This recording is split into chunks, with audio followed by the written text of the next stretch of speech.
Ceci est un livre audio autogénéré par Google. Présentation. Il y a les mots, et il y a les choses. Il y a la structure des mots, et il y a la structure des choses. Entre les mots et les choses, il y a les faits. Entre la structure des mots et celle des choses, il y a les concepts. L'histoire vivante de l'humanité est faite de faits, d'événements et de phénomènes.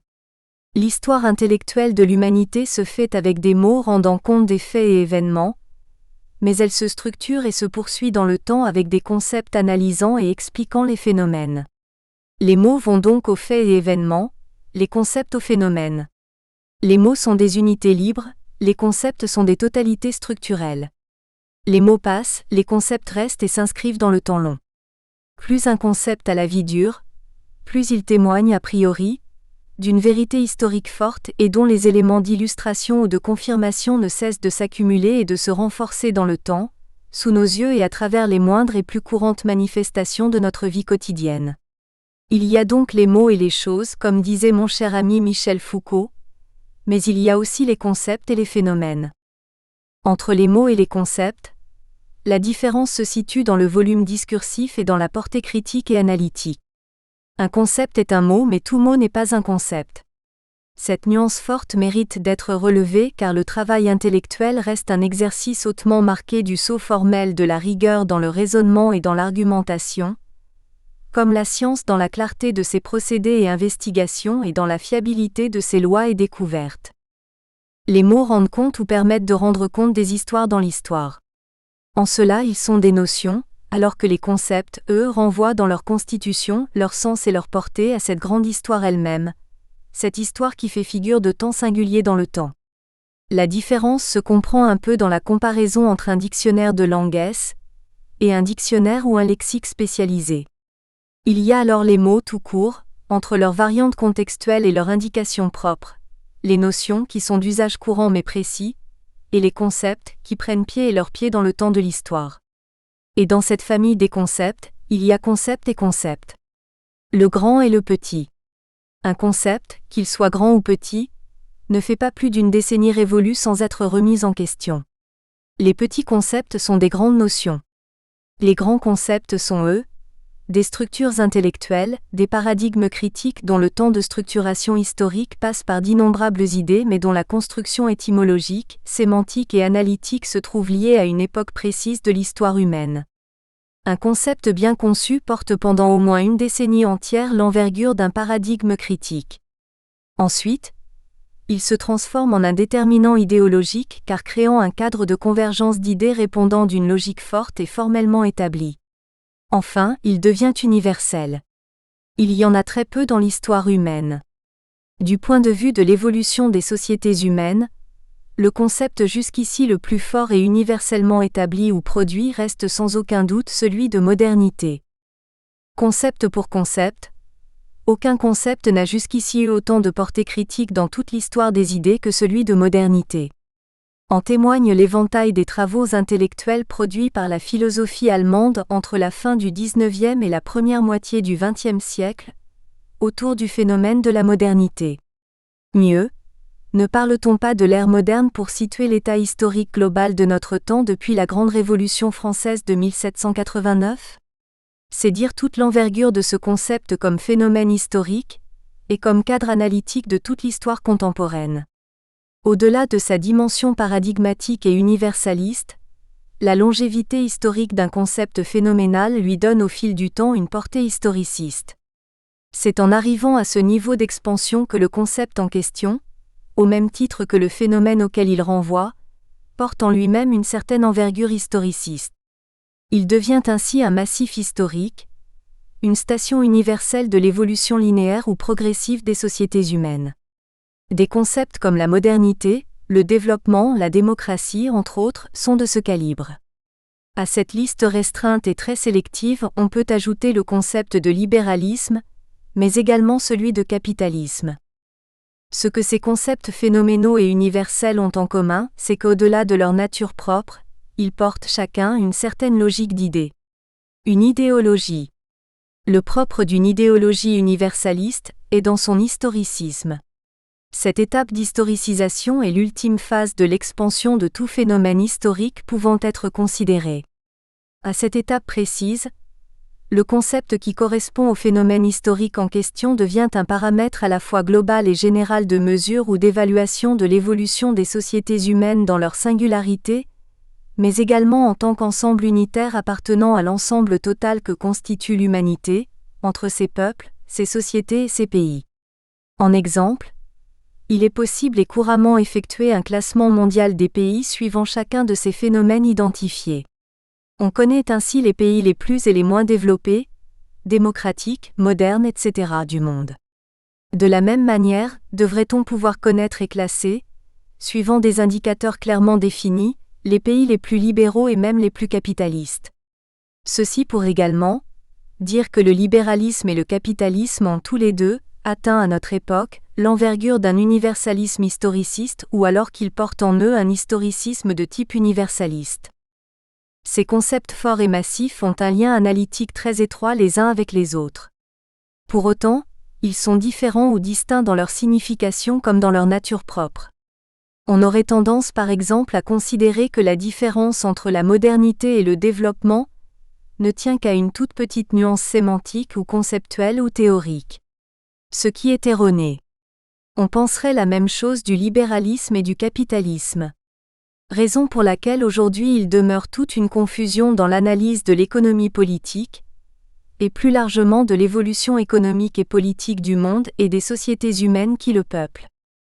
Aujourd'hui, tous les concepts universalistes de la lignée intellectuelle de l'historicisme classique, celui de Hegel, ou de l'historicisme contemporain, celui de Fukuyama, reviennent d'une manière ou d'une autre à la surface.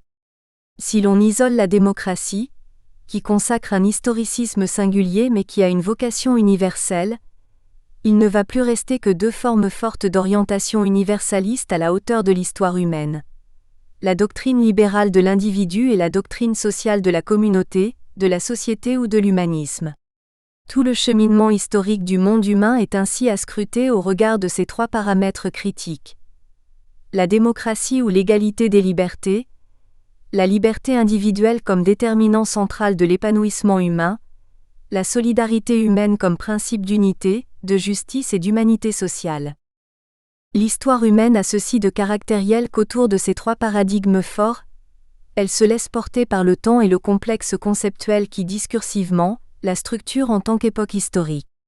Et dans ce courant historique en marche, il arrive très souvent que les concepts en usage, souvent aussi, réguliers voire abusifs, soient complètement à côté de la réalité ou de la dynamique historique en mouvement. Soit ces concepts ne rendent pas assez compte de toute la réalité historique de l'époque, dans sa profondeur, entre la logique de fond qui l'anime, les fondements idéologiques qui l'ont installé dans l'espace temporel considéré et l'ordre des pratiques qui lui donnent une forme vivante, soit ces mêmes concepts entretiennent une confusion fondamentale qui naturellement amène à s'interroger sur leur pertinence en tant que concept historique à portée universelle. Le concept devenu aujourd'hui très courant de néolibéralisme se présente substantiellement comme un faux concept. Un anti-concept. Il ne suffit que d'interroger tout ce Bataclan d'intellos qui l'utilisent à tort et à travers sur ce qu'ils en entendent lorsqu'ils en parlent pour se convaincre de la confusion générale tenue en toute facilité, entretenue en toute inconscience et remise et réchauffée en toutes circonstances. Après tout, néolibéralisme, cela voudrait dire nouveau libéralisme ou alors ce qu'est devenu le libéralisme. D'une part, le concept de nouveau libéralisme ou de libéralisme nouveau est très vieux. Il est au fondement du réformisme libéral connu en Angleterre depuis le XIXe siècle. De l'autre, l'ordre politiquement économique ou économiquement politique de notre monde actuel n'a pas grand-chose à voir avec le libéralisme authentique. Et c'est d'ailleurs contre le risque de voir le monde gouverné un jour par cet ordre d'économie politique, se voulant à la fois universel et historiciste, contre la doctrine du laisser-faire, celle du naturalisme libéral et du libéralisme capitaliste qui ne voulait pas dire son nom, que les réformateurs classiques et néoclassiques britanniques de la deuxième génération des théoriciens de l'utilitarisme et du keynésianisme anglais de tout le XXe siècle se sont intellectuellement battus. Et non pour non, ce n'est pas parce qu'on répète à tout va que l'ordre politico-économique ou le modèle d'économie politique en vigueur dans notre monde actuel est néolibéral qu'on devrait, les yeux fermés, la mémoire vidée, la conscience vierge, tout bêtement tout prendre, croire et reprendre à la lettre. Si ce n'est de la paresse intellectuelle, c'est de la malhonnêteté intellectuelle, ou alors de la grande ignorance ou de l'arnaque politico-idéologique. Ce que l'on appelle néolibéralisme est une chose structurée d'avance depuis le début du XXe siècle. Cela s'appelle le capitalisme politique. Pas besoin de faire toute l'histoire du capitalisme pour le comprendre. D'ailleurs, il n'y a point d'histoire du capitalisme, mais on pourrait bel et bien suivre le mode de formation des idées capitalistes et voir la manière dont celles-ci sont devenues, dans le temps et au-delà des dynamiques du commerce international et de la finance mondiale, des idées politiques de premier plan. Mais un tel exercice nécessite de la part de l'historien comme du théoricien un sens très élevé et rigoureux du discernement, car rien que pour un rien, l'analyse risquerait de confondre ce qui relève du libéralisme et ce qui renvoie au capitalisme. C'est ce qui, hélas, est couramment fait aujourd'hui. Le but du présent ouvrage est de situer l'erreur de l'analyse conceptuelle de la pensée économique, ou de la théorie générale de l'économie politique à l'heure où, comme dans notre époque, le capitalisme est devenu l'ordre politique qui règne en maître à l'échelle du monde. En partant de l'économie, puis en passant par la science économique et l'économie politique, nous tentons dans cet ouvrage de situer les points de rupture historiques et idéologiques qui ont conduit la pensée critique de notre époque à commettre la plus grande erreur d'analyse politique et de conceptualisation théorique de tous les temps, rendant ainsi, par la même bêtise, un service sans égal au capitalisme et à ses idéologues de la droite dite ultralibérale. De la même manière que le socialisme n'a presque jamais nulle part existé sur la longue durée, que le communisme politique ne peut point exister et que le libéralisme demeure une voie foncièrement révolutionnaire, le capitalisme n'a pas vocation à être un modèle politique. Or, nous y voilà depuis plus ou moins 3 décennies, et on n'en est qu'à ses tout débuts. Et connaissant la logique forte du capitalisme en tant qu'ordre social et politique global, il y a bel et bien de quoi s'inquiéter de l'esprit qui gouverne notre époque, comme nous avaient prévenu certains de nos plus illustres amis intellectuels libéraux du XXe siècle. L'un britannique, John Maynard Keynes. L'autre américain, John Rawls. Le premier considérant qu'à la suite des horribles guerres de la première moitié du XXe siècle, le penchant ultra-capitaliste d'un certain courant idéologique, à l'époque en pleine formation au sein même de la mouvance libérale britannique et américaine, risquait d'introduire ce qu'il appela tout astucieusement la sorcière au sein de la cité commune et politique. Cette très redoutée et redoutable sorcière n'a rien à voir avec le libéralisme révolutionnaire des origines. Cette sorcière que craignait tant notre cher ami de Cambridge n'a qu'un et un seul nom, le capitalisme politique. Le second, Rawls nous prévenait incessamment du danger qu'il y avait pour le libéralisme à se relâcher idéologiquement, car expliquait-il dans plusieurs de ses travaux, le plus grand péril qui guette le libéralisme contemporain, celui de son époque et de la nôtre, est dans l'antre même de cette même doctrine. Il s'agit de la tentation idéologique et politique du capitalisme à vouloir s'installer dans l'histoire non pas comme simple idéologie ou mouvance politique, mais comme à la fois civilisation et ère. Elle y tient déjà demeure depuis plusieurs années et ne cesse au quotidien de prouver que, plus qu'une simple époque, elle veut incarner tout en même temps la dernière civilisation et la dernière ère. L'humanité finale. Le temps fini. Voici la grande histoire critique et analytique du phénomène politique, de très loin, le plus idéologiquement puissant de notre époque vivante, le capitalisme politique. Voici en même temps, la grande histoire critique et analytique du concept, qui bien qu'étant très maladroitement conçu, construit et articulé, consacre à nos yeux la plus grave erreur d'analyse historique et politique jamais commise dans toute l'histoire des idées à l'ère moderne. Nous commencerons par l'économie car elle constitue la porte d'entrée qui mène au capitalisme, pour finir par la manière dont ce phénomène a fini de s'imposer non pas seulement historiquement, politiquement, économiquement, socialement et culturellement, mais tout simplement, intellectuellement. Et pour qui connaît la force des mots à l'ère de la communication de masse, étudier et analyser l'ordre du discours de notre époque, pour parler encore comme Foucault, devient un exercice intellectuel plus que nécessaire, hautement nécessaire, voire à plusieurs égards pour ne pas dire à tout point de vue indispensable. Depuis plus d'une décennie, il ne se passe pas un jour sans qu'il n'ait quelque part dans le monde universitaire et intellectuel une publication consacrée au néolibéralisme. Ce dernier concept ou phénomène est devenu un fourre-tout comparable à rien du tout dans l'histoire des grandes idées politiques et économiques. Le mot néolibéralisme est aujourd'hui utilisé de manière tellement abusive qu'on a du mal à bien situer en acte ou en fait, là où commence et finit sa pratique dans un cas considéré. Qu'est-ce qui est libéral et qu'est-ce qui ne l'est pas? Qu'est-ce qui distingue le libéral du néolibéral? Pourquoi néolibéralisme et pas autre chose? Comment en est-on arrivé à une telle confusion intellectuelle?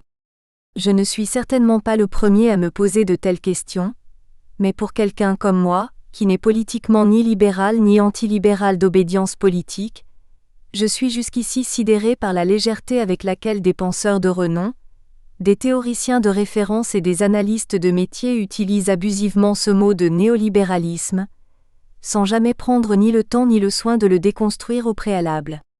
Et en cela, ils tombent dans le piège que leur tendent les idéologues de l'ultralibéralisme, à savoir répondre à l'idéologie par l'idéologie. Ce qui n'est qu'une manière de légitimer intellectuellement le phénomène idéologique qu'on est censé combattre. On ne combat pas le néolibéralisme en le diabolisant et en cherchant à en faire le responsable de tous les problèmes économiques et sociaux de notre époque. On combat un phénomène d'une telle nature et d'une telle envergure, en commençant par le déconstruire intellectuellement. Ce n'est qu'à partir de cette orientation critique qu'on peut en toute cohérence arriver à faire ressortir les limites objectives de sa portée politique, économique et sociale.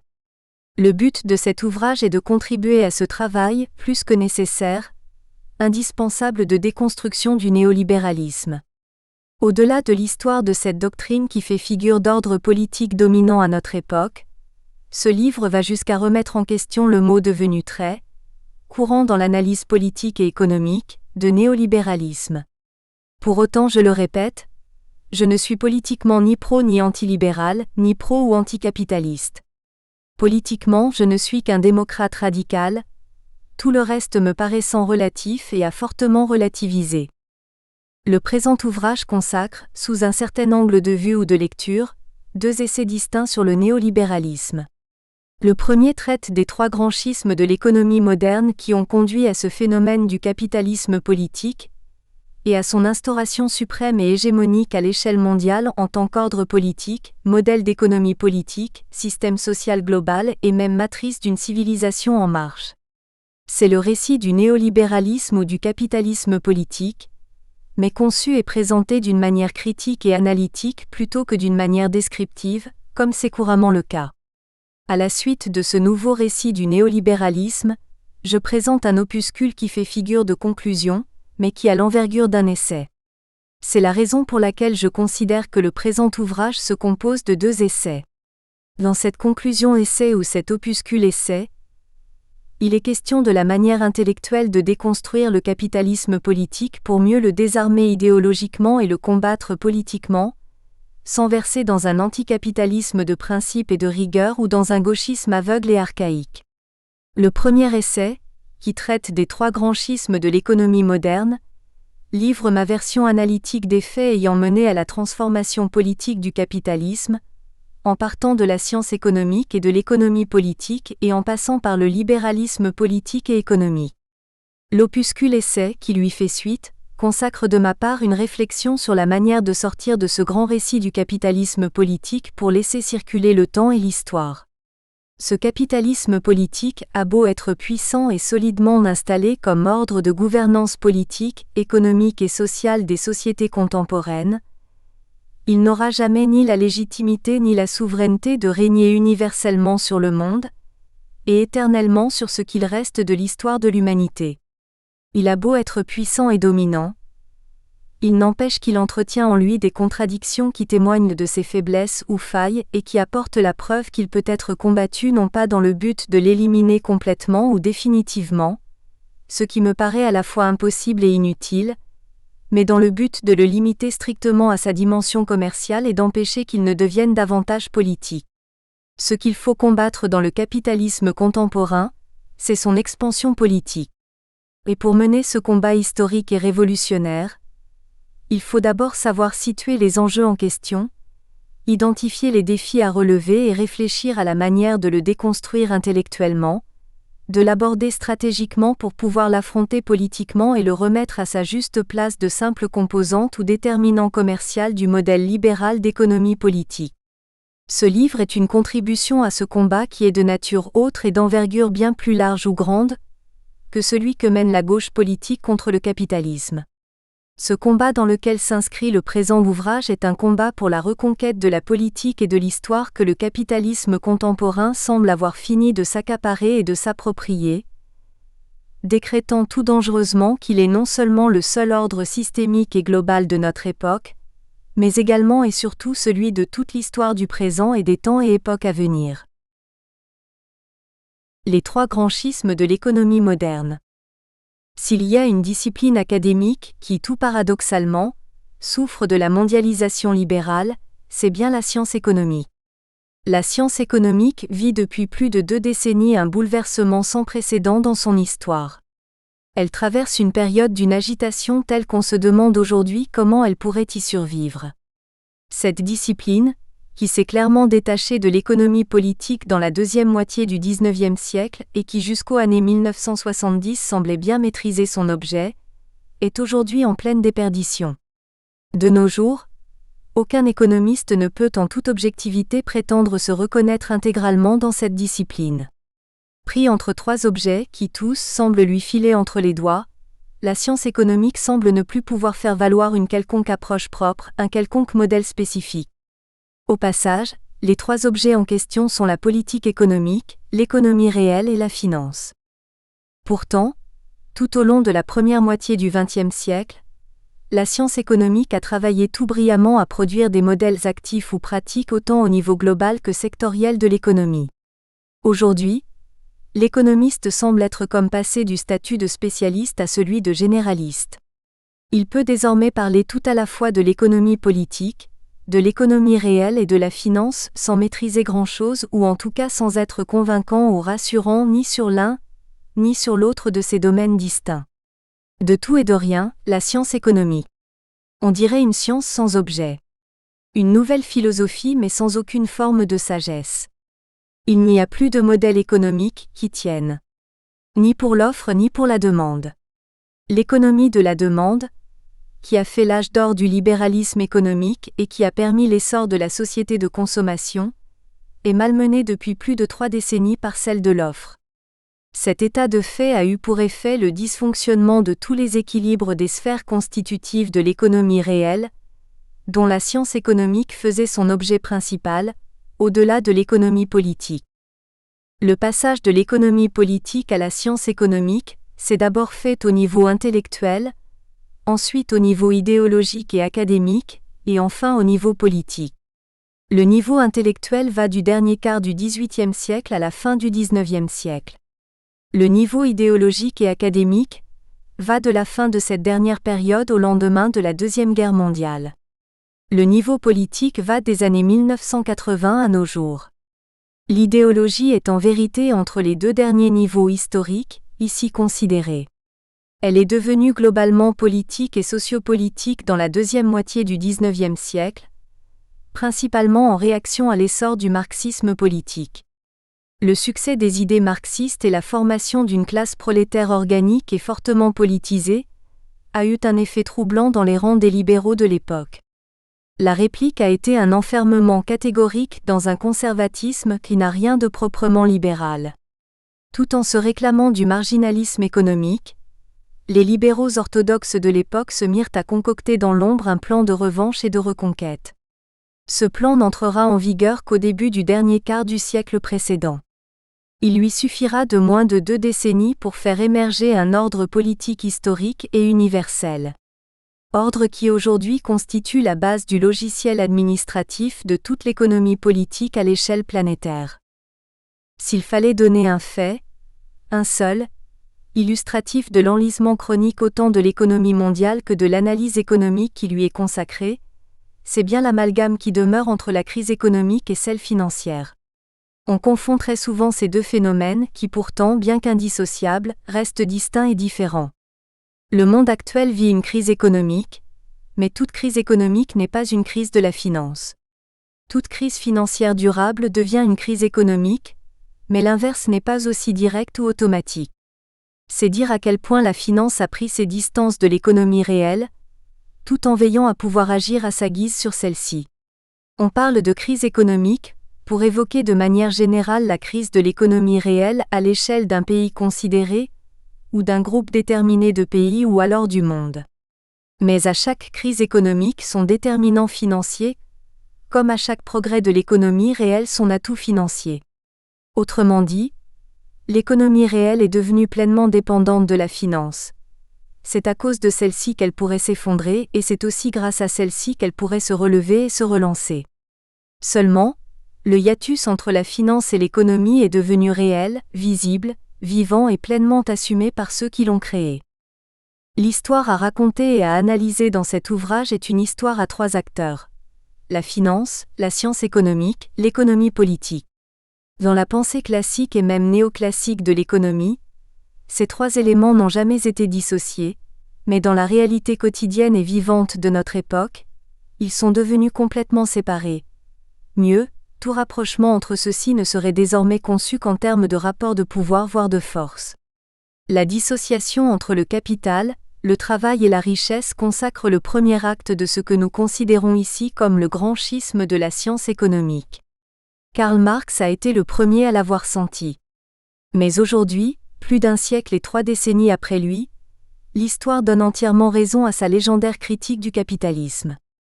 Seulement, de l'époque de Marx, à savoir la deuxième moitié du XIXe siècle, à nos jours, il s'est passé beaucoup de choses entre le capitalisme, l'économie, la politique et les sociétés humaines. Toute une histoire, celle du deuxième acte du grand schisme de la science économique. Ce deuxième schisme dans le grand schisme de l'économie moderne, est celui qui a réellement décomposé l'économie réelle, paralysant ainsi l'économie politique et ouvrant par la suite tout un boulevard à la finance. Plus qu'un simple boulevard, un horizon. Un immense horizon. Ce qui justifie d'ailleurs le discours historiciste qui accompagne celui politique et philosophique des fervents défenseurs du capitalisme politique.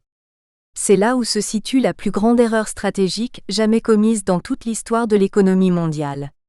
Et vraiment jamais, celle de la science économique sur son propre cadre de prédilection, à savoir le marché.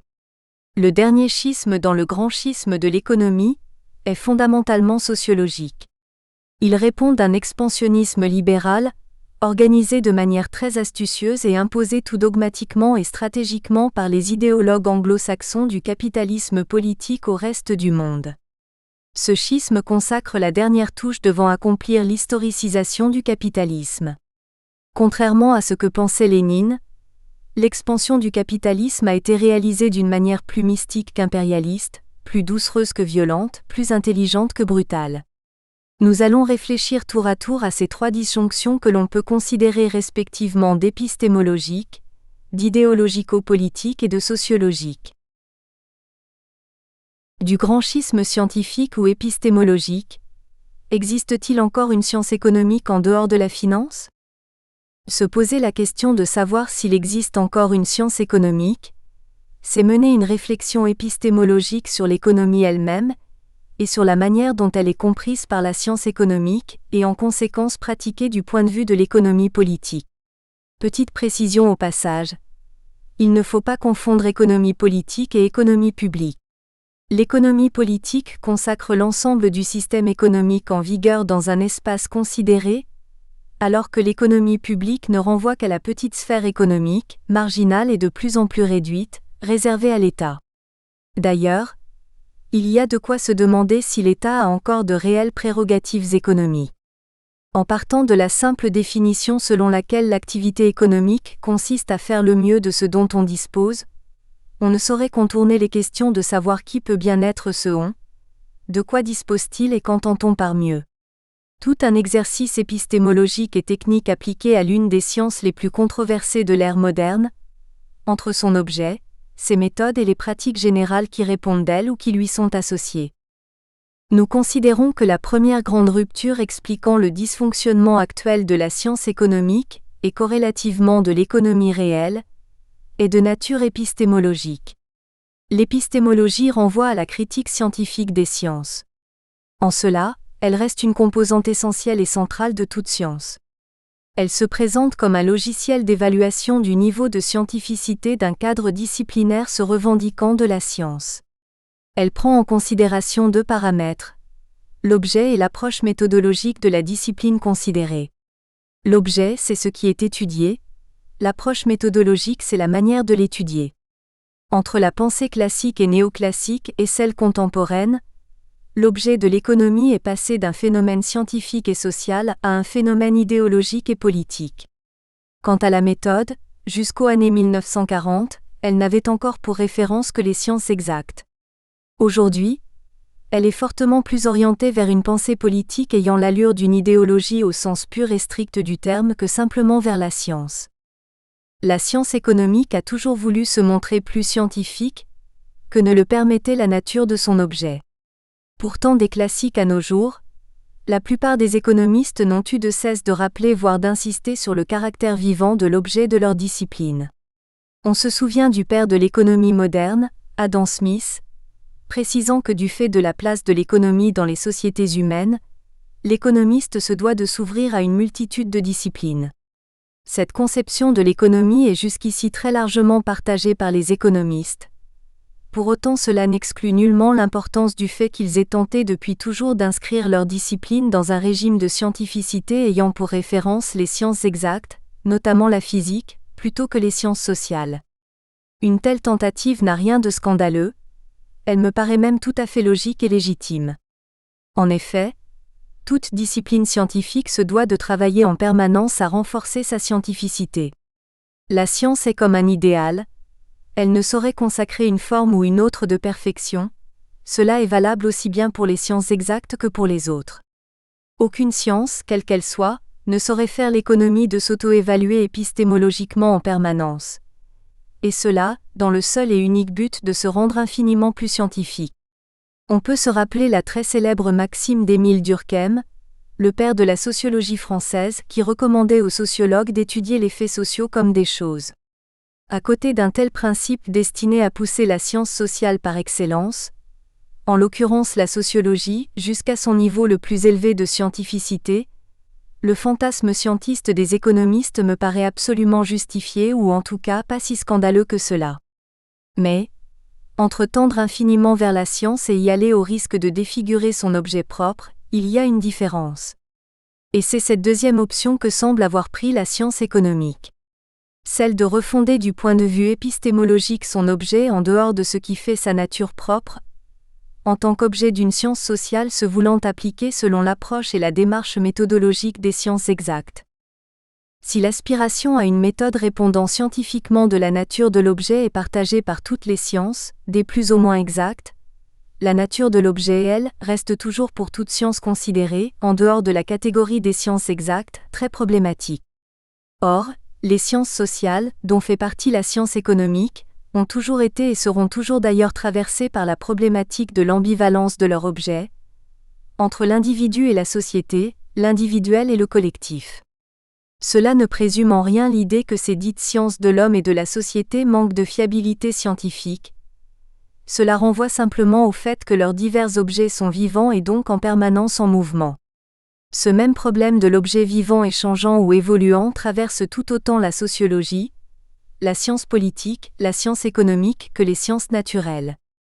C'est le syndrome du triple objet, entre l'unité, la totalité et leur interaction. Les marginalistes ont été les premiers à avoir pris en compte ce fait épistémologique, dans le domaine de l'économie. C'est pourquoi ils ont cherché dès le début de leurs travaux, précisément à partir des années 1870, à donner à la science économique une approche méthodologique proprement appropriée à la nature de son objet. Ce qui a abouti à ce que l'on a appelé la révolution marginaliste, qui consacrait l'émergence de l'économie mathématique ou celle des mathématiques dans la science économique. À partir de cette période, cette dernière discipline était en mesure de produire des modèles fondés sur des lois jugées suffisamment élaborées pour rendre compte du mode de fonctionnement du processus économique.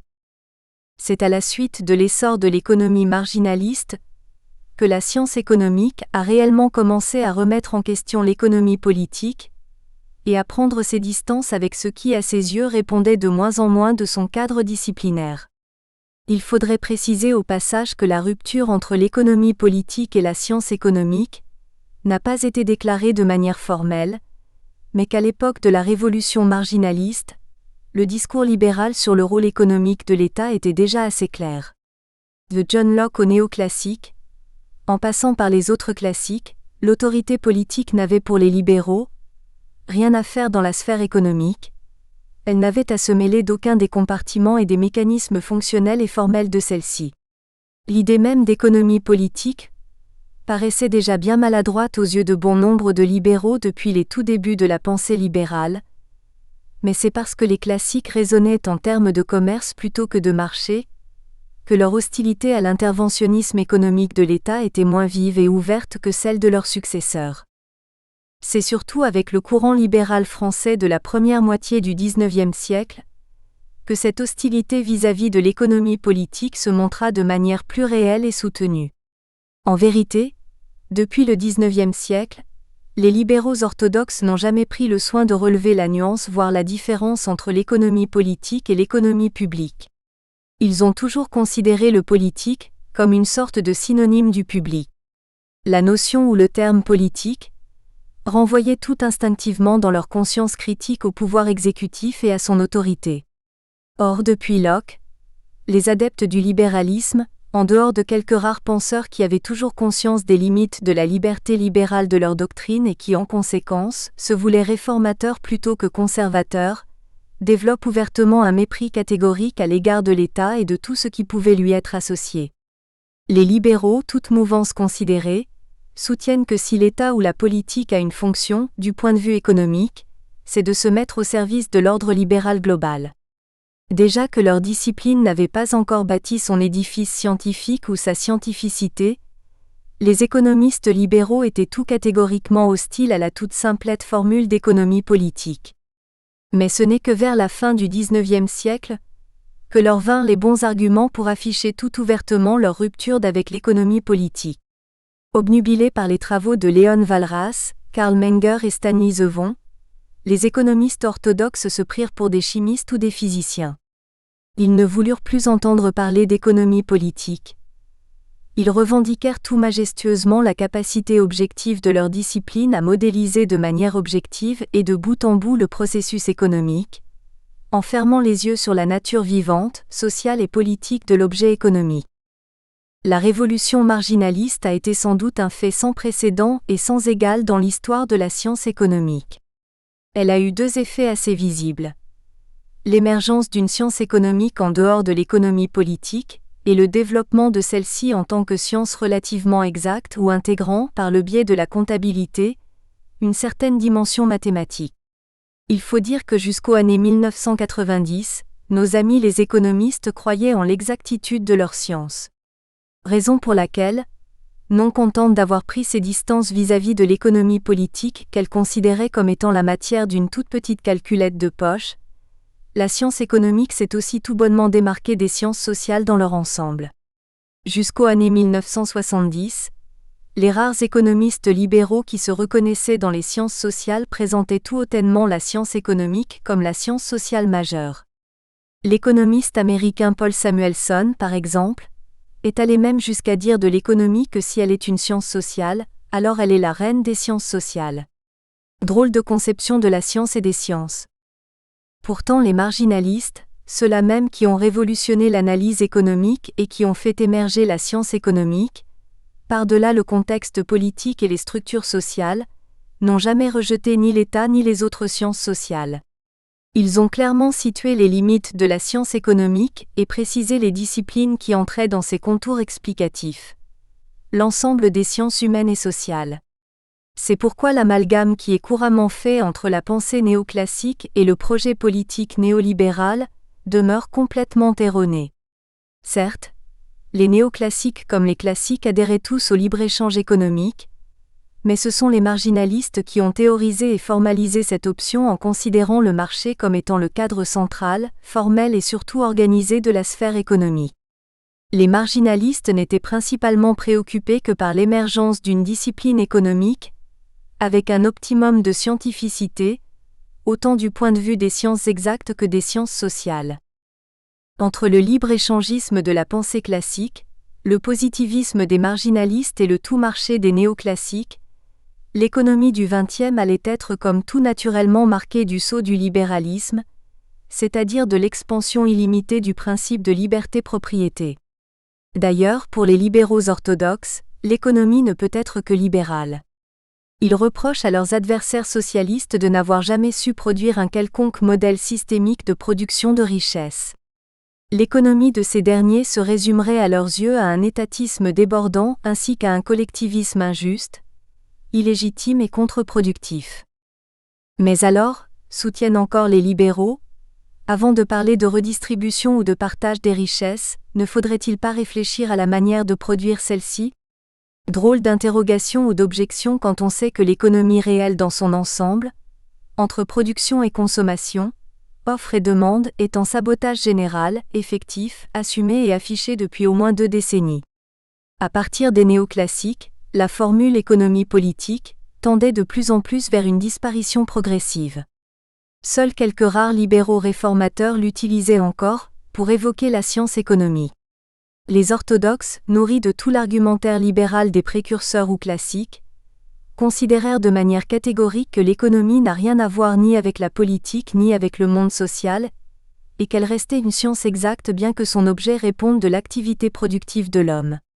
Certes, la politique et le social fonctionnent avec des biens et richesses, mais comme ils n'en produisent pas, ils devraient rien que pour leur bien à eux, éviter de se mêler voire de simplement juger l'économie et le modèle qui systémiquement la fait marcher.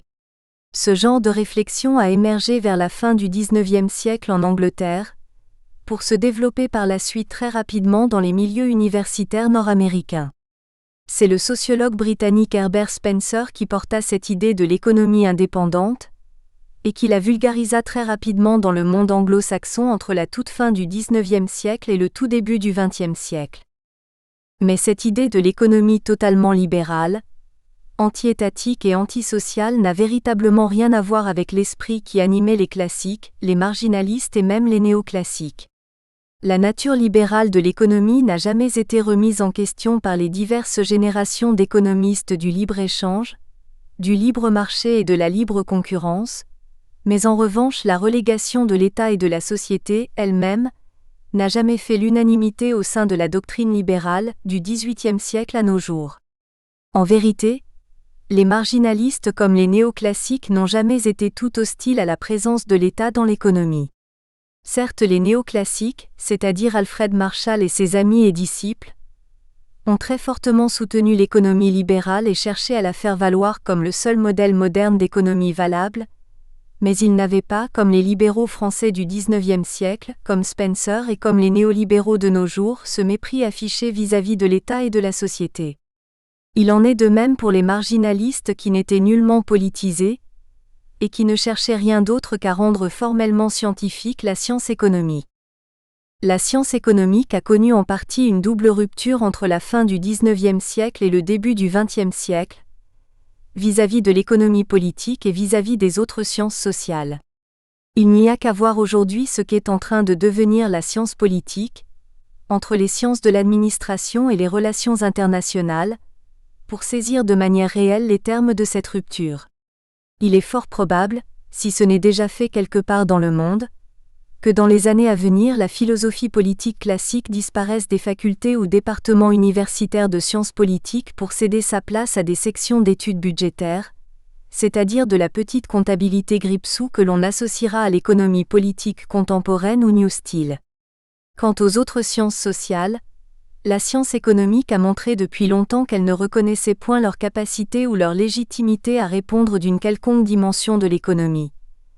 Sociologie économique, anthropologie économie, philosophie économique, écologie économique, etc.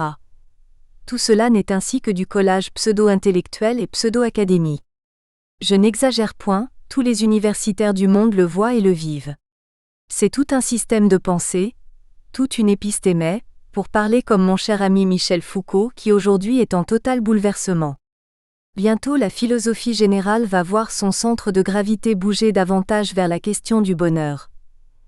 Et il suffira qu'apparaisse quelque part une sorte de John Locke plutôt que de Jeremy Bentham, contemporain pour que qu'à la place des vieilles écoles ou facultés universitaires de philosophie apparaissent des facultés libérales de philosophie ou de philosophie de l'argent ou plus anonymement, de la richesse.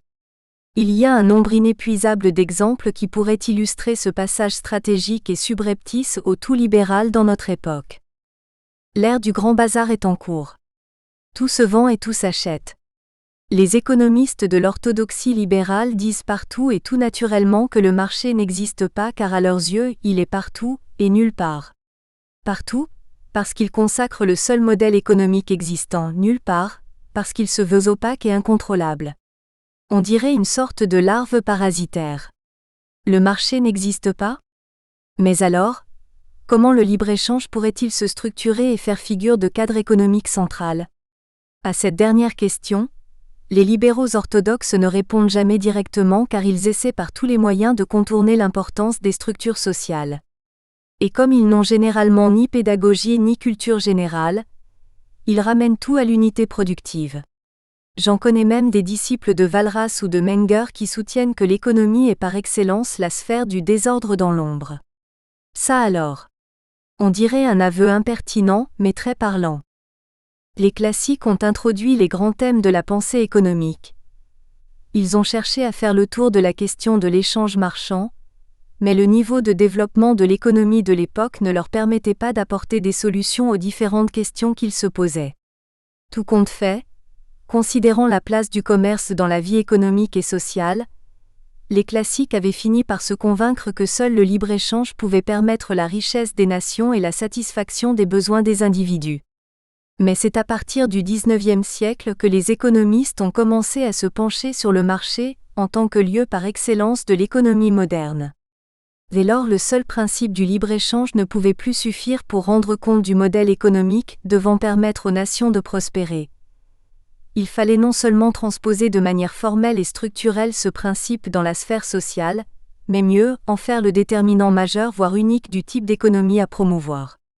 Le marché devenait alors avec les libéraux de la première moitié du XIXe siècle, le sujet central de l'économie. La question était principalement de savoir, au-delà des différents acteurs qui pourraient s'y mouvoir, comment rendre le marché infiniment libre, dynamique et performant. Les libéraux les plus orthodoxes n'y allèrent pas par deux chemins. Le marché c'est l'économie, c'est l'offre et la demande, le producteur et le consommateur, l'acheteur et le vendeur. Il se régule tout seul et principalement par l'offre et autour du prix de la marchandise. À partir de ce moment, la messe était dite. La pensée économique glissait tout tranquillement vers un terrain purement idéologique. Les idéologues de l'économie de marché étaient déjà très hostiles à toute idée d'équilibre du marché. Ils considéraient déjà que le marché est naturellement équilibré.